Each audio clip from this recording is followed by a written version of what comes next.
Hello friends, मैं आपका दोस्त राहुल राजपूत एक बार फिर से आपका स्वागत करता हूं आपके अपने चैनल इरा स्टडी में। चलिए शुरू करते हैं। लास्ट वीडियो जो हमने ख़त्म किया था वो ख़त्म किया था 15 पे। ये हम 16 से शुरू कर रहे हैं। 16 नंबर क्वेश्चन है ये हमारा, ठीक है। इसके अंदर टोटल हमारे 25 क्वेश्चन हैं और अभी अगर देखा जाए तो ये टोटल 10 क्वेश्चन होते हैं जो कि हम अभी ख़त्म करेंगे इस वीडियो के एंड तक। मेरे साथ वीडियो के एंड तक बने रहिएगा। Most important question part A का, सेक्शन ए का पार्ट दूसरा बोला गया।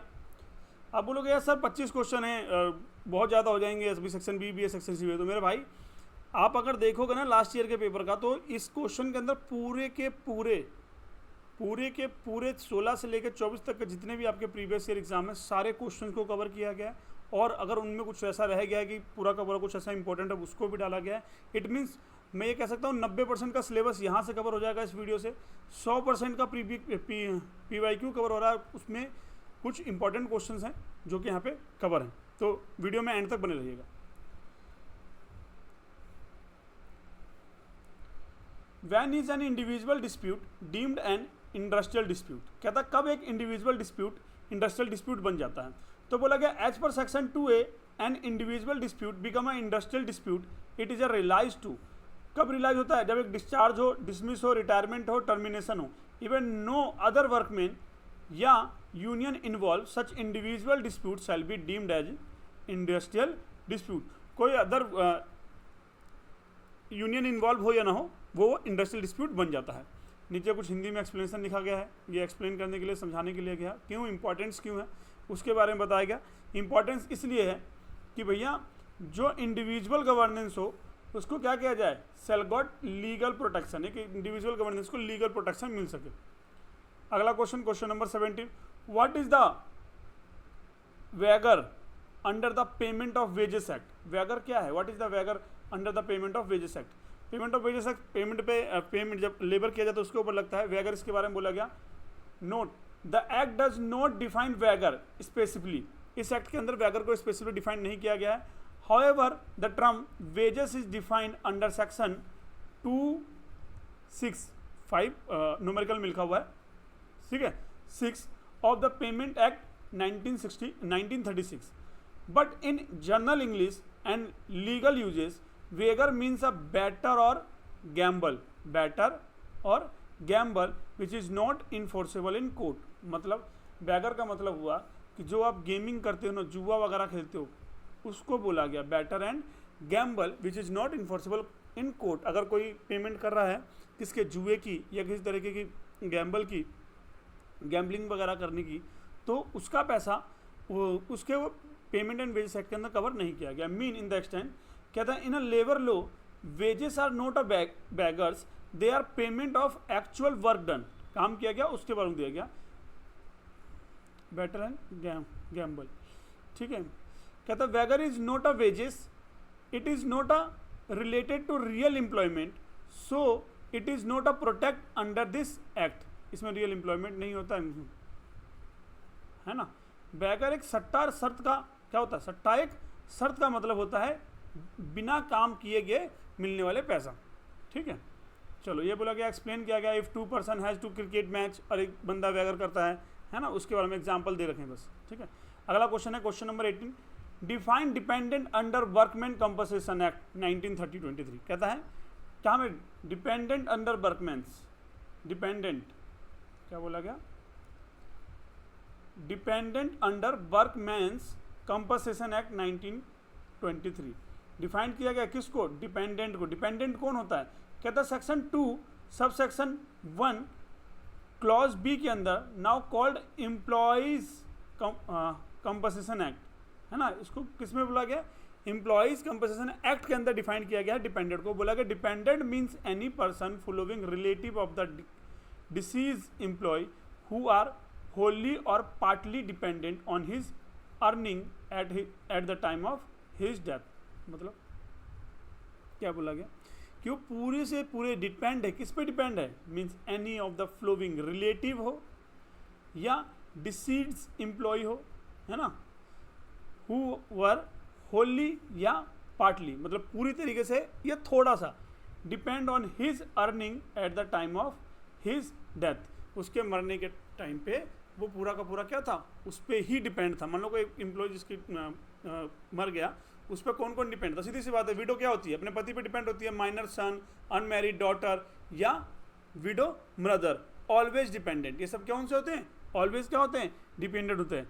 जो आपको डिपेंडेंट कौन नहीं होता, कहता सन, सन जो कि 18 साल का हो, डॉटर जो कि अनमैरिड हो, कहता सन अंडर 18 साल का डिपेंडेंट नहीं होता, डॉटर जो कि अनमैरिड हो, अरे भाई ऊपर क्या लिखा था, ठीक है, अच्छा डिपेंडेंट ही बता रहा है कि डिपेंडेंट हो, सन जो कि 18 साल का हो, सन अगर 18 साल से ऊपर हुआ तो वो डिपेंडेंट में नहीं आएगा, और डॉटर अनमैरिड होनी चाहिए, चाहे वो 18 की हो चाहे 21 की हो, अगर वो मैरिड हुई तो वो डिपेंडेंट में काउंट नहीं की गई।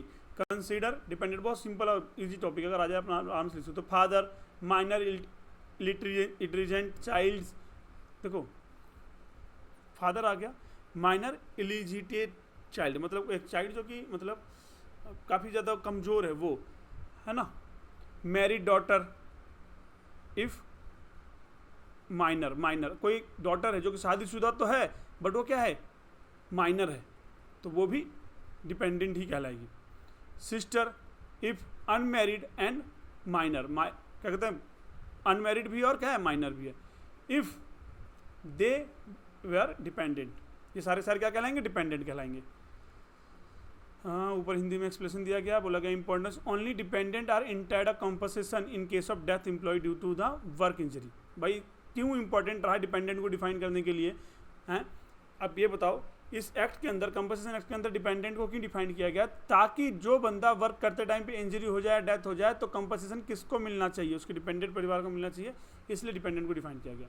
बोलेगा व्हाट इज द पार्टीशन डिसएबलिमेंट, कहता क्या मतलब होता है पार्टीशन डिसएबलिमेंट, मतलब पूरी तरीके से एबलिमेंट में थोड़ा पार्ट हुआ जो कि डिसएबलिमेंट हो गया। कहता है under section 2G employees compensation act 1923 define करता है पार्टिशियल डिसएबलिमेंट के लिए बारे में, बोलता है means condition where the injury, कहता कंडीशन है जहाँ पे इंजरी किया गया, कहता reduction the workers earning capacity, कहता उसके अर्निंग की कैपेसिटी को कम हो गया। बोलो कैसे, मान लो कि कोई एक ऐसी घटना घटी जिससे उसका सर फटा, खून बहुत ज़्यादा निकल गया, वो वर्क मेहनत का था, तो जो पहले वो मेहनत करता था, ताकत उसके शरीर में थी जिससे वो कर पा रहा था मेहनत, उतना तो नहीं कर पाएगा, कम करेगा, तो इसी चीज़ को बोलेगा कि भाई वो reduce the worker earning capacity, उसकी अर्निंग कैपेसिटी कम हो गई। इधर टेम्प्रोरी और परमानेंटली, हो सकता है वो टेम्प्रोरी कर सकता है, परमानेंटली नहीं कर सकता है ना। इन the employment he was engage in at the time of accident, वो एम्प्लॉयमेंट में इंगेज था at the time of accident, ठीक है। टाइप्स क्या, टाइप्स क्या है, किस चीज़ का टाइप, पार्टीशन, एक होता है टेम्प्रोरी पार्टीशन डिसएबलिमेंट, एक होता है परमानेंट पार्टीशन डिसएबलिमेंट। अगर ये 4 क्वेश्चन में यही पूछने के लिए आ जाए तो आप बता दोगे ना, सीधी सी बात है भाई, अगर 4 क्वेश्चन में ये भी लिखा जाएगा ना, ये भी आएगा, तो आप ये लिख देना कि section 2G employee compensation act 1923 के अंदर पार्टीशन डिसएबलिमेंट को बताया गया, जिसमें लगा means a condition where the injury reduce the worker earning capacity there temporary permanently in the employment he has engage in the time of accident. कहता है फिर नीचे लिखना temporary partly disablement is the part of types of partially disablement, ठीक है, अपरमानेंटली डिसएबलिमेंट, ये लिख सकते हो आराम से, कोई इसमें दिक्कत नहीं है। एक्सप्लेन करने के लिए बोला factory worker loss of finger, उंगली कट गई उसकी, he can't work but efficiency reduce participant, वो वर्क तो कर सकता है, ही कैन वर्क बट वो उसकी जो एफिशिएंसी है वो कम होगी, उसको बोलेंगे पार्शियल डिसएबिलिटी। वो depend on the percentage of the disability and loss of earning capacity. भाई सीधी सी बात है, क्या हो गया, उसकी अर्निंग कैपेसिटी कम हो गई, है ना। अगला क्वेश्चन हमारे पास क्वेश्चन नंबर 20,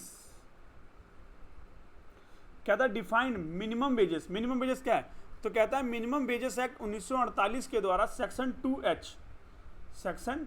2H बोला गया minimum wages means the last amount of the wages fix by the central state या government that an employer to required to pay the worker in schedule employment, है ना। मतलब government ने decide कर दिया minimum wages की, government ने decide कर दिया और ये फिक्स कर दिया कि भाई स्टेट गवर्नमेंट और सेंट्रल गवर्नमेंट के द्वारा डिसाइड किया गया कि भाई ये मिनिमम वेजेस तो आपको पे करना ही करना पड़ेगा, और ये शेड्यूल एम्प्लॉयमेंट के अंदर डाल दिया गया। बोलेगा मिनिमम वेजेस क्या है, कहता है फॉर वेयर लिविंग नीड्स, किसके लिए, कि उसको रहने के लिए जो नीड्स हो। For wages better than minimum, कहता for wage better than minimum, कहता कम होने से थोड़ा सा अच्छा। लिविंग वेजेस कंफर्टेबल लाइफ, उसको कंफर्टेबल लाइफ दिया जा सके। टाइप्स ऑफ वेजेस बोला गया, मिनिमम वेजेस, फेयर वेजेस और लिविंग वेजेस। लिविंग वेजेस मतलब कंफर्टेबल लाइफ मिले, फेयर वेजेस मतलब बेटर देन मिनिमम हो, और मिनिमम वेजेस मतलब फॉर वेयर लिविंग नीड्स, वो खरीद सके अपने न्यूनतम जरूरतों चीज़ों को। एक्सप्लेन करके समझो। If the state government fix 300 per day, 300 per day state government ने फिक्स कर दिया for the constructive labours employ can not be pay less than this amount. कहता है कंस्ट्रक्शन कभी अगर गवर्नमेंट ने फिक्स कर दिया कि भाई 3000 रुपये पर डे देना है, तो सॉरी 300 रुपये पर डे देना है, तो जो एम्प्लॉयर होगा वो उससे कम उसको पे नहीं कर सकता। पर्पस क्या है इसका, ऐसा करने का पर्पस क्या है, मिनिमम वेजेस फिक्स करने का पर्पस क्या होता है, to protect worker from exploitation and ensure basic livelihood, कि उनका शोषण ना हो और मतलब है ना उनके साथ गलत ना हो और वो बेसिक लिविंगहुड्स को परचेज कर सकें। अगला question, question number 21, what is the general fund of trade union. तो इसका आंसर होगा सेक्शन 15 ट्रेड यूनियन एक्ट 1926। क्या बोला गया, what is the general fund, general fund of trade union. तो बोला गया सेक्शन 15 के अंदर बताया गया है जनरल फंड के बारे में, ट्रेड यूनियन 1926 के अंदर बोला गया general fund, fund maintain by the registrar trade union for members contribution use for specific lawful purpose mention in this act, जो कि लॉफुल पर्पस जो है इस एक्ट के अंदर मेंशन किए गए हैं, उसके लिए इस फंड को यूज़ किया जाएगा, और जो कि इकट्ठा किया जाता है, मेंटेन किया जाता है register of trade union members के द्वारा कंट्रीब्यूशन करके स्पेसिफिक लो पर्पज से। बोला गया क्या है वो specific purpose of general fund, पहला क्या था, payment of salary and allowance of the union officers. क्या था, पेमेंट हो किससे, सैलरी हो और अलाउंस हो किसको, यूनियन ऑफिसर्स को। Legal proceeding for worker rights, कहता जो वर्कर के राइट्स हो ना उनकी लीगल प्रोसीडिंग हो की जा सके। Publishing trade union materials that is pamphlet magazines, pamphlets magazine, कहता है कि पब्लिश कर सके ट्रेड यूनियन के मटेरियल्स को और उसके लिए पैम्पलेट्स बना सके और मैगजीन कर सके। बोला गया compensation to member during the strike, lockout या लीगल डिस्प्यूट, कहता है मेंबर को कंपनसेशन दिया जा सके कब, भाई सीधी सी बात है स्ट्राइक ऑफ होगा तो सैलरी तो आएगी नहीं, उसमें दिक्कत आएगी, तो उस टाइम पे लॉकआउट्स के टाइम पे और लीगल डिस्प्यूट्स के टाइम पे। एजुकेशन, सोशल और political activity with in limit, education हो, सोशल हो, पॉलिटिकल एक्टिविटीज़ हो विद इन लिमिट्स, उसके लिए फंड बनाया जाता है। किस बनाया जाता है, general fund of a trade unions. 5 बातें थी, 5 याद रखना, ठीक है। एक्सप्लेन करके यहाँ पे दे रखा, कोई बात नहीं। सेक्शन क्वेश्चन नंबर 22 करते हैं। What is the difference between strike and lockout. Strike का मतलब क्या होता है और लॉकआउट का मतलब क्या होता है, ये भी बता देंगे हम यहाँ पे, और इसकी डेफिनेशन उनके डिस्प्यूट बना देंगे। बोला गया सेक्शन 2Q और 2I, मैंने बताया था लॉकआउट के लिए 2I और स्ट्राइक के लिए Q है ना, स्ट्राइक के लिए Q है और लॉकआउट के लिए 2I। इंडस्ट्रियल डिस्प्यूट एक्ट 1947 क्या बोलता है, कहता है स्ट्राइक आउट और लॉकआउट, ठीक है।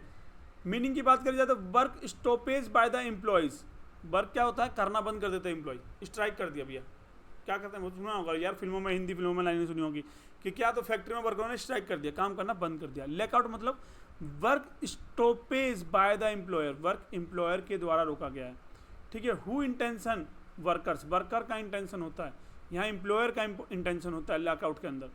बोले अगर to presume management for the demands, कहता क्या करता है वो प्रिज्यूर करता है management for the demand, management demand करता है किससे, कंपनी के एम्प्लॉयर से। और यहाँ कहता है टू काउंटर स्ट्राइक और कंट्रोल डिस्प्यूट, क्या करता है, कंट्रोल करता है स्ट्राइक करने के लिए, कंट्रोल करता है डिस्प्यूट। क्या कहता है जाओ यार उन्हें काम ही नहीं कराना, काम बंद करो, रोक दो काम, कोई बात नहीं। तो देखता है एम्प्लॉय को कैसे भी करके डरा के धमका के स्ट्राइक क्या करे, कंट्रोल कर सके स्ट्राइक को, कंट्रोल कर सके किसको, डिस्प्यूट्स को,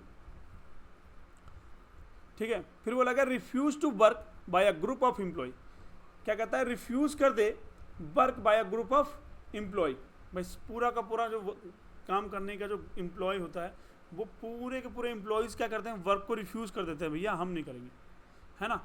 टेम्प्रोरी क्लोजर और रिफ्यूज टू एम्प्लॉय वर्कर, मतलब थोड़े टाइम के लिए बंद करता है और कहता है मैं को रिफ्यूज कर दे भाई हम काम नहीं करें, फिर वापस फिर चला, थोड़े टाइम के लिए कर रहा है लैकआउट के अंदर।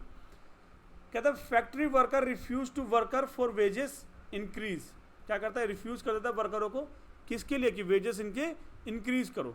Employer shut down, shuts factory due to ongoing strike, कहता है जो स्ट्राइक चल रहा है उसके लिए फैक्ट्री को थोड़ी देर के शट डाउन कर दो, है ना।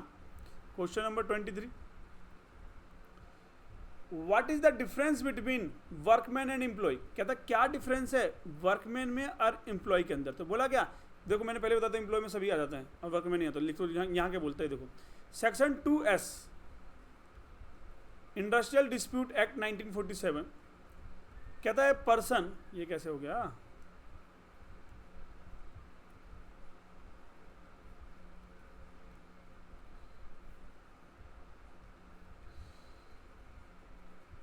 कहता है person employ in the manual technical skilled या अनस्किल्ड लेबर, मतलब वर्कमैन का मतलब कहता है एक पर्सन जो कि मैनुअल है, टेक्निकल है, स्किल्ड है, अनस्किल्ड पर्सन है।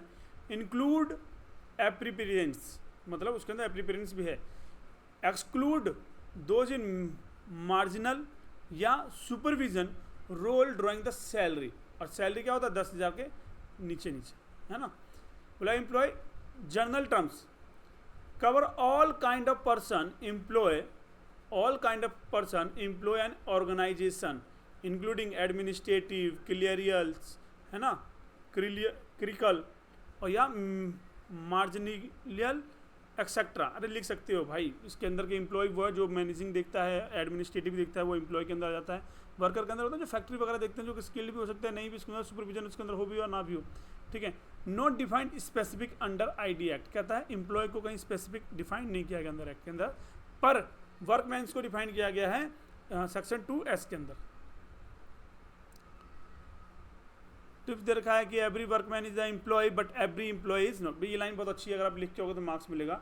Every workman is an employee but every employ is not a workman. चलो question number 24, define a wages under the payment of wages act 1936, कहता है वेजेस को डिफाइंड करो कहाँ, under the payment of wages act और 1936।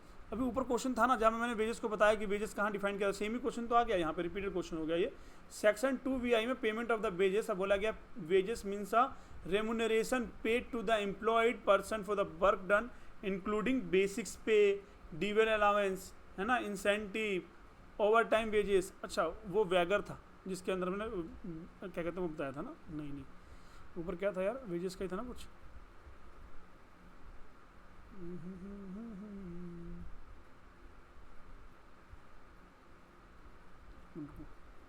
वो minimum wages था। Wages के टाइप को, जहाँ पे मिनिमम वेजेस को सेक्शन 2H में डिफाइन किया था, बताया था कि मिनिमम वेजेस को 3 भागों में वेजेस के टाइप बताए, मिनिमम वेजेस, फेयर वेजेस और लिविंग वेजेस, है ना, और इतना देना है, वो सेंट्रल गवर्नमेंट था, वो मिनिमम वेजेस था।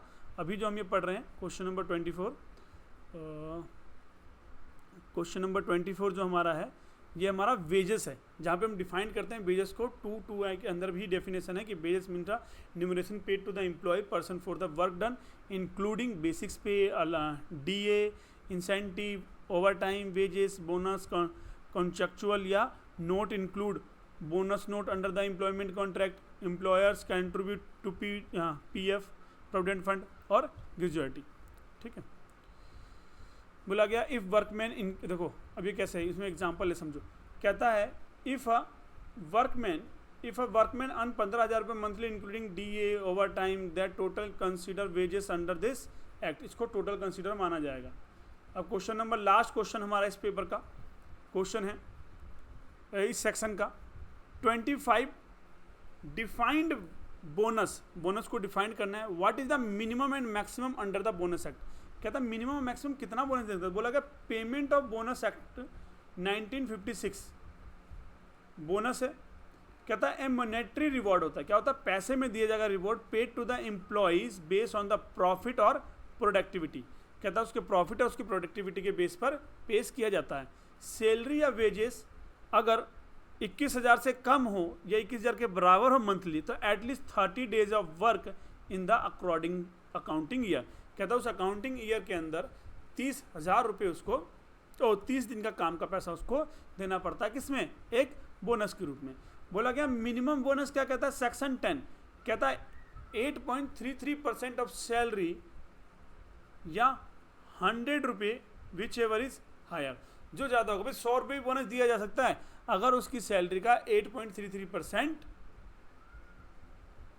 ज़्यादा कम हुआ तो, ठीक है, विच एवर इज हायर बोला गया मैक्सिमम बोनस सेक्शन 11 में डिफाइन किया, देखो मिनिमम 10 में मैक्सिमम 11 में डिफाइन किया गया बोनस एक्ट के अंदर। अब बोला गया 20% ऑफ सैलरी मैक्सिमम, ज़्यादा इतना दे सकते हो, इससे ज़्यादा नहीं दे सकते हो, ठीक है। If the worker 10,000 month the company decrease 15% bonus 18,000 annual bonus, तो 18,000 क्या हो जाएगा एनुअल बोनस। हम लोग कैसे भी 18,000 कैसे होगा भाई, सीधी सी बात है ना। देखो यहाँ क्या लिखा हुआ है, यहाँ लिखा हुआ है 10,000 का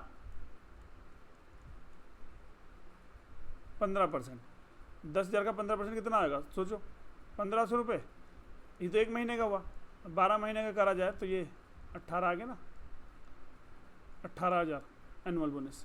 चलो हम अगली वीडियो में मिलेंगे सेक्शन बी के साथ। यहाँ तक अगर वीडियो को देख रहे हैं तो चैनल को सब्सक्राइब कर लीजिए, बेल आइकन को प्रेस कर लीजिए और ज़्यादा से ज़्यादा अपने दोस्तों को शेयर करिए। और मुझे मोटिवेट करने के लिए प्लीज़ कमेंट करके बताइएगा कि चैनल आपको कैसा लग रहा है, मैं आपको कितना अच्छा पढ़ा रहा हूँ, मुझे और अपने में क्या चेंजेस करना चाहिए, किस तरीके से मेरी पढ़ाई में चेंजेस करना चाहिए, ठीक है। जय हिंद, जय भारत।